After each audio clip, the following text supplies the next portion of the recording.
Somehow this ends up being the messiest time of year. That's it. That's my intro. Hey, I'm Amanda. You're watching Swell Entertainment, and it is back to school season. Woo! I say as someone who's been out of school for a long time. It hit me the other day that like my 10-year mark of being out of school is next year. So that's fun. So I'm not going to sit here and be like, here's what's in my back to school bag. Like YouTubers used to do, like making back to school content when you're like 25 and stuff. I like this time of year though, mainly because I do like seeing content of people going back to school, university and things like that. I have 2 associate's degrees. I've been toying with the idea of going back to school and getting a degree. Don't know if I'm going to do that, but I always like seeing like how people decorate their dorms, who's going overboard, who secretly has rich parent money. You never know, okay? Because that's where you really see it is dorm room time. Also in back to school content, I don't get a lot of like high schoolers or anything like that on my feed, but on occasion, like some people will reshare them, some people will react to them, and so it ends up on my feed. Lots of kids making the get ready with me for the first day back at school. Okay, let's do this. Like I've been seeing a lot of those videos on TikTok and things like that. And with how busy the fall season can be, it can be very difficult to find time for yourself and working out. And that is where our sponsor for today's video, Trainwell, can come in to help. Trainwell is the ultimate one-on-one remote personal training service, providing real human accountability and expert personalization all in one app. I have been using Trainwell since 2021, and as someone who is self-employed but also travels a lot and works from home and doesn't always feel motivated to go to the gym, Trainwell is perfect for me because not only do I have a real human person who's messaging me being like, hey, you missed a workout today. But if I message my trainer and I'm like, hey, I'm traveling like crazy the next 3 days, what can we do about it? Then they can send me not only just like workouts that I can do from hotel rooms, but they can also help me move my workouts around to help accommodate with my busy schedule. My personal biggest struggle when it comes to working out and a healthy lifestyle is consistency. When you first start with Trainwell, you're going to take a quiz to talk about all of your different goals and your experience level, and they will partner you with a personal trainer who is perfect for you. Once you are paired up with a trainer, you will do an onboarding call and you can start working on a plan together. My personal favorite part is that when you're actually doing the workouts, they don't just show you one angle of the trainers doing the workouts, they show you multiple angles so you are certain you are doing it correctly. Take the quiz to find your perfect trainer and get 14 days of training for free by clicking the link in the description box or going to the URL on screen. And thank you again to Trainwell for sponsoring this video. Historically, for content creators, specifically on YouTube, September is actually one of the lowest viewed months for a lot of creators because especially if you have like teenage and college age audiences, when people are going back to school, they tend to stop watching as much content as they did during the summer, obviously. Usually that kind of like lessens and like the numbers start going back to normal around October, November, because people get back in the swing of things where they start slacking on schoolwork and start locking in with the YouTube crowd. You never know. So last couple of years, it hasn't been that obvious for me. And some people, they prefer September because then people are like kind of out of vacation mode and spending more time online while they're at work. And so they get a little bit uptick of views in September and the like. So we'll see how it plays out because every year it's different. You never know. I do like seeing, you know, the light still in students' eyes when they go to school because I love learning. I was never a school person though. Not really. I love learning. But school, classroom settings, not really for me, just not the best way for me to learn. You know what I'm saying? But I love learning. But this is also an interesting time because we get rush season. Sorority rush is like basically where everyone that wants to join a sorority in university and all of that basically like puts in bids. I think I went to a junior college. Don't ask me for details. And they like do all the things to like be considered. And then we find out if they were chosen or not, or if they were cut like leading up to it. And a lot of girls in previous years have gone viral and become influencers from really documenting this process. Haylin is one of the ones that like went viral for Bama Rush a while ago. She has just persisted to be an influencer, her and her sister. Sorry, Kylan Darnell, not Kaylin. In case you were wondering if you're like, why does this name sound familiar? Either in late December or January of this year, I covered them in a bunch of like the fake luxury haul video that Kylan did. Basically, they were like showing off everything they got for Christmas, and a lot of them were fake luxury items. And there was like a whole thing about it because they were like, look what I got, here's my holiday haul type of thing. But like when I mentioned Bama Rush, I never did a Bama Rush video, but like I would say Kylan was like the original of the recent time on TikTok of like the most viral person to come out of Bama Rush. There's been others that have become influencers, but I don't know if any of them have had the staying power or the growth as Kylan, okay? And so now her whole family ends up being content creators and influencers, which I always think is a bad sign. When I look at parents getting famous off their kids, I'm like, or piggyback on their kids' fame. Same thing. We're back in Bama Rush time. There's always like a handful of people where they're like, oh, this girl is going to take Bama Rush by storm. I'm rooting for you. I don't watch a ton of these. They're just not my cup of tea. I do know people that went to Alabama. I do know people that were in sororities at Alabama, but I've never been a sorority person. But what I do like of these videos, sorority chef. There are various chefs on TikTok, okay?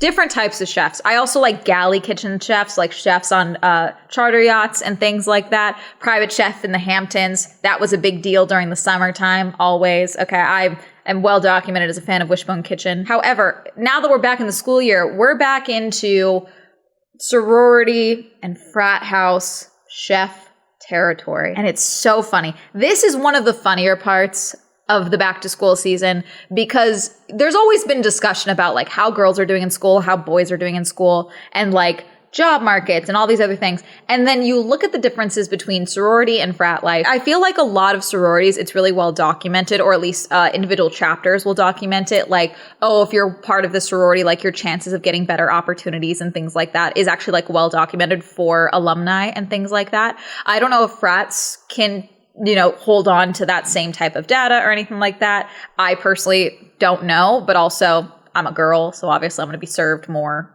of the sorority stuff than the frat stuff. But I am curious about that. And so it's interesting to then see the sorority chef versus frat chef and just the differences between them. So the sorority chef of TikTok is Kevin. Kevin is adored, okay, by his sorority girls and also TikTok. He's got 5 million followers. He goes by Old School Kevmo on TikTok. He's got, like I said, 5 million followers. And I'm mainly showing you this because people really like Kevin. He shares a lot of his recipes and things like that. He makes cooking content and things like that. But there's also another one of the sorority girls that has also become a TikTok creator. I don't know if she was already making content before this, but I only know of her from the comment section and then seeing her videos. But one of the sorority girls, Larissa, she's known for like tasting and trying Kevin's food and like rating and reacting to it in the sorority house after Kevin has made his videos. So like it's not uncommon for Kevin to post a video and people being like, okay, BRB going to Larissa's videos to see if how she rated it or reacted to it and things like that. But I also want to show you Kevin so that you can see just the drastic difference between sorority chef and frat chef. Guys, I'm back. First day of school at the sorority house, and we're getting right into it. I'm making turkey sandwiches, and the first thing we need is some pesto. I brought in a little basil plant. We're gonna throw the leaves right into my little jug here. Add some toasted pine nuts, got some garlic, Parmesan cheese, and some olive oil. Fill that up. Just gonna start blending that thing until it's nice and smooth. We're making pesto mayo. Add that pesto right in there. Super simple. Mix it up. Got this smoked turkey breast. We're just gonna split this thing right in half and I throw it on the slicer. I've got some croissants.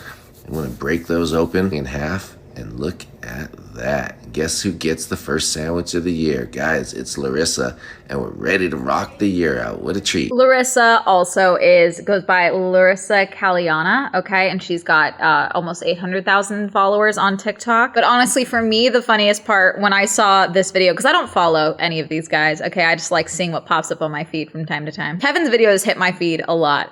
Frat chef's feeds don't. But I loved this video and it made me giggle a lot, only because I was like checking the comments, okay? Thinking people are gonna be like, oh, that's right, you can put like pesto and mayo. Like, that's so smart. I'm gonna try that on my sandwich. I'm thinking that's what I'm gonna see. Instead, I see, we missed you. The frat chef was hella scary. Kev, don't send us back to that frat house. I was scared. A lot of people being like, guys, we're back. I'm so happy you're here. I saw roaches at the fraternity house chef video. Thank God you're back. You left us with frat chef and he scared us. We missed you. The frat house chef is going through literal warfare and he had roaches. Thank God you're back. And so naturally, I had to go find the frat chef roach video. And welcome back to the frat house, aka Kitchen Nightmares, where not even the bugs can survive in here, and here's your warning. I swear I saw a spider walk in here, look at it, and walk back out, but you better believe I can sweep the floor and mop the ceiling at this point, but we killed him with fire. So this is Grant. Grant, pastry rascal, okay? Baking by Grant. Who even knows? I'm just having fun, man. Pastry chef who can cook. And he has posted, his video is drastically different. Because it's Frat House Season 2 F1. He already has bags under his eyes as he's starting the video. I was dying laughing watching this while also being disturbed because it's just like to go from Kevin's video where it's like, hi, my sorority girls. We're making dinner for the sorority house today. It's going great. Go watch Larissa's food review. We're making them pesto chicken sandwiches. To then this. First day back, this should be easy, right? Nope, there were knives in the dining room and look at the cookies. Hey, the motto is if it sticks to the counter, it's part of the counter, but here's your now legible biscuit recipe. You're welcome. So what's on the menu for our Monday back? It's biscuits and gravy, baby. And then you're gonna sneeze some flour on the counter, throw that puppy on there, pat her down, and spread a crap load of butter on there before you double fold it once, and then bring her back down, pat her down again, some little sprinkle of flour, punch out those rounds, and now we're gonna make our Cajun gravy. And you can't get anybody to eat this many green things without throwing some bacon in there. Now we're feeding gremlins, all right? We need a lot of protein. I think I went through 60 eggs today. And unlike real gremlins, you cannot throw these ones in the blender or microwave. But here she all is, and I'm a student again here, so if you see me, no you didn't. His is funny because it's also like pesto chicken sandwiches. Like really well balanced meals over at Kevin's house, and it's like these gremlins only eat protein. There's not a vegetable inside. I'm crying. I'm sorry. It's as someone who didn't go to university and like never had like a dorm life or like a frat or sorority life in any capacity, like this is really funny for me to experience like this. It does feel very like movie version of college and university. Like this is like what I pictured when I pictured frat houses versus sororities. Rainbows, unicorns, pesto chicken sandwiches, roaches, protein. If I cover the green stuff in cheese, maybe they'll eat it. I don't know if I can use the audio of this one, but this is from Ozzy, and this is from way back in April, okay? But it's like the difference is frying me, and it's edited between Kevin and Grant. So we had so many girls come through the house tonight. I served every single piece of this, so I didn't even get one myself, but I did get some of the scraps, and guys, let me tell you, it was delicious. And I couldn't even get a video with all my stuff together to film this before they just started tearing it up. I had a doctor's appointment today, as you can see, so I'm pressed for time and I'm doing something quick, but I wanted to make the girls a nice lunch. I swear to God, if you take my tape one more time, I will feed you French toast batter. I take a bite. I'm no longer cold, I'm warm through and through. This has to be feedable to frat dudes, so don't think too hard here now. I never got the final shot, but I know Larissa did a review, and I know she's got a great shot of the final plate. Guys, so check it out. Help me out, Larissa. Eli, stop eating my cereal at night, or at least stop leaving it on the floor. My favorite comment on this one just says, those are his girls, hearts emojis, and those are his sleep paralysis demons. For the difference between Kevin and Grant. Sorry, I'm scrolling through more of Grant's videos, and he got a letter from one of the some of the frat guys. Dear Grant, you're the best cook ever, and you do a great job. Thanks for all you do. Signed, Jack, Mike, and Max. P.S. Sorry about the cockroaches. Now I'm just watching their videos. They're very fun. I also do appreciate just like seeing different little recipe bits. I'm always fascinated by cooking content, and I get a lot of ideas from cooking content, so that's fun for me. What else I've been seeing for back to school content is a lot of like back to school hauls and things like that. Not as much this year. I think a lot of people are holding off. But the other thing that I've been seeing again is discourse around teacher wish lists. I don't understand how this keeps happening.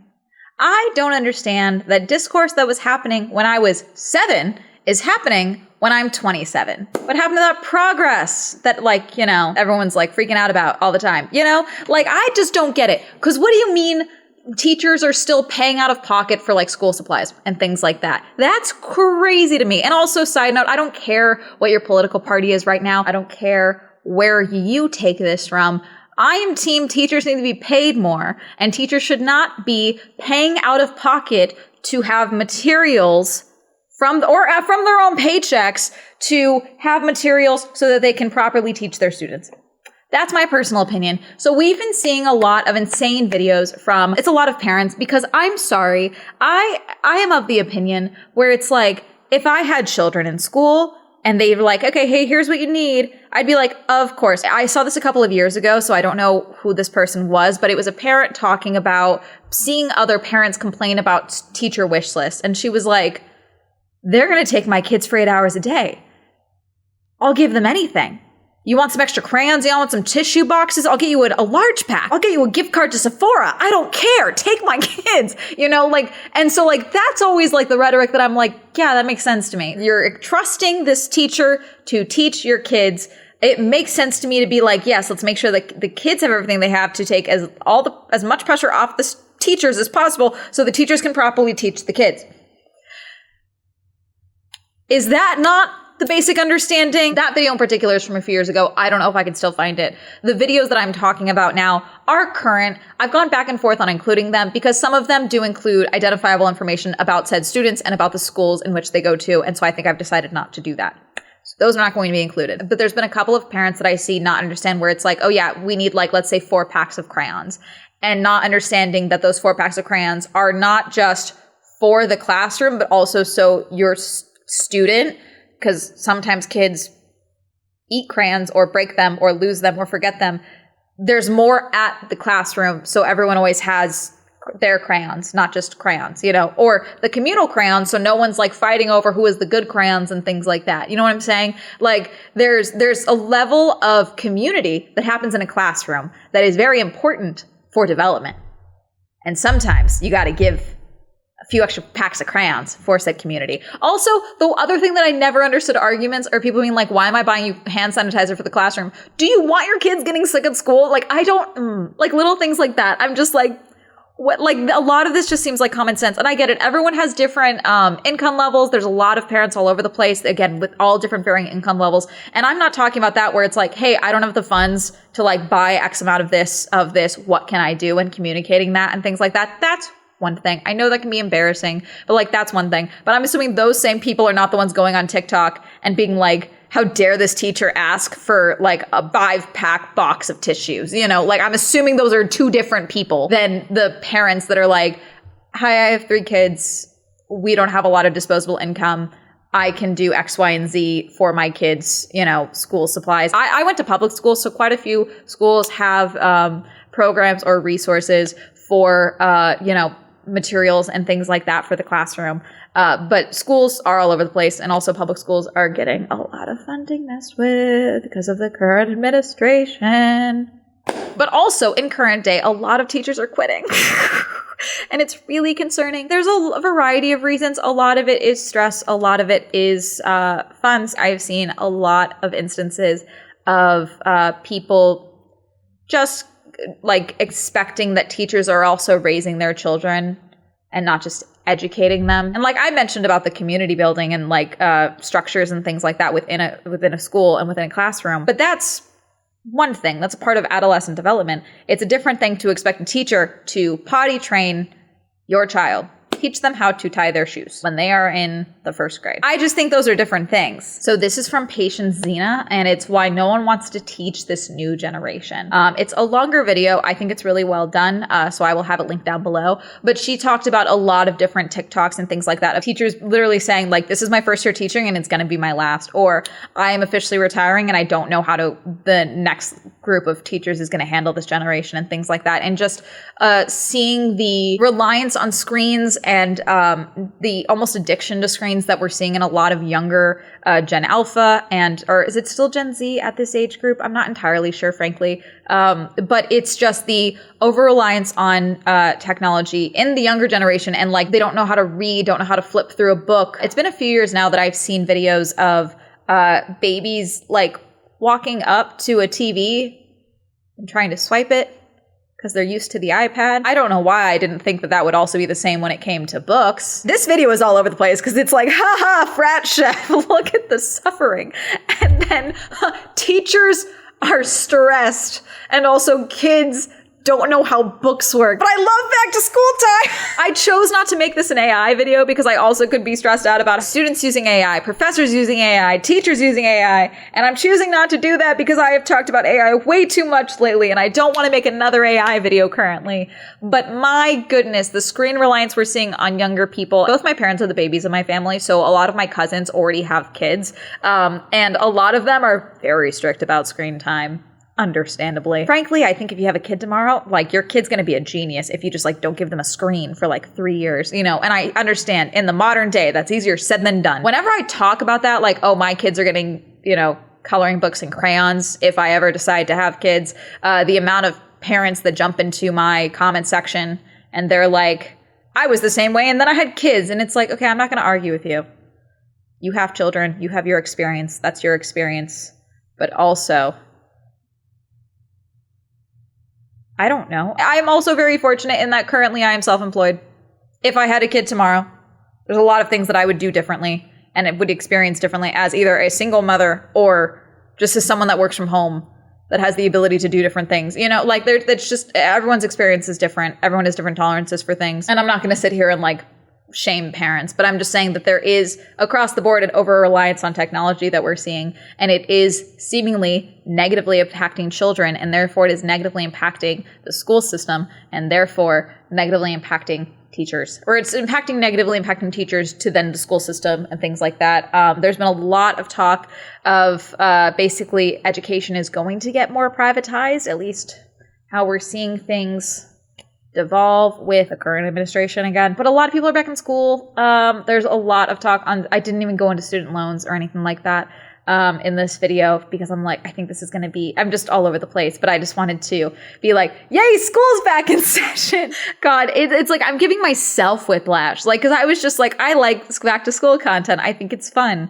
I like seeing people get excited about things that they're learning about. And then I remember, like, oh, that's right, everyone's using ChatGPT. No one's actually learning anymore. There is a site called Teacher Wishlist, literally teacherwishlist.com, where you can randomly pick schools as well if you would like to help teachers buy out or buy anything off of teachers' wish list for them. You can pick by state, pick by town. I click find a list at random, and it just gave me a teacher. Sometimes it gives like an Amazon wish list. Sometimes it gives like literally like a list of things that they are wanting, that they need. That's a resource if you would like to maybe gift someone's wish list buying. That's nice. But yes, back to school season. It's also cold and flu season then.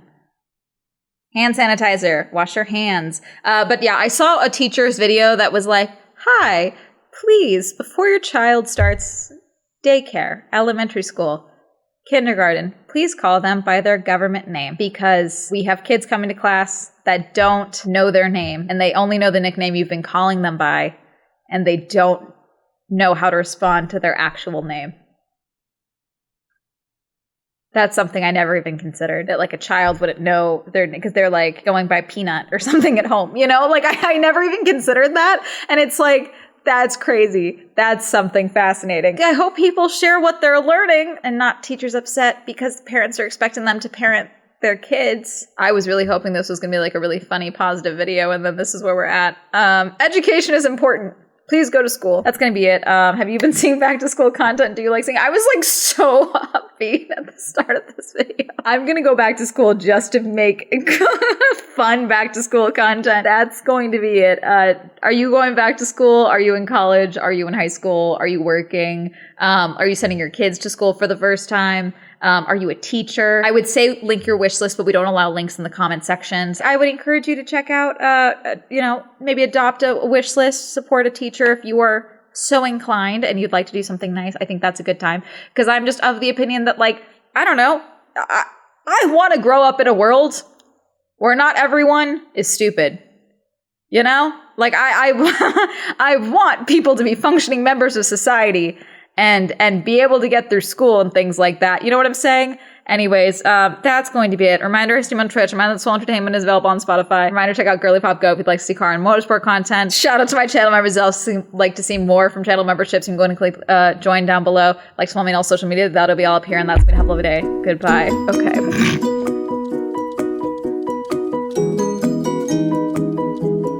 We were laughing about roaches and pesto sandwiches. And now I'm bummed out about the future of education in the United States of America. God. And remember to click the link in the description box to get matched with a trainer and get 14 days of free training with Trainwell. Thank you again to Trainwell for sponsoring this video.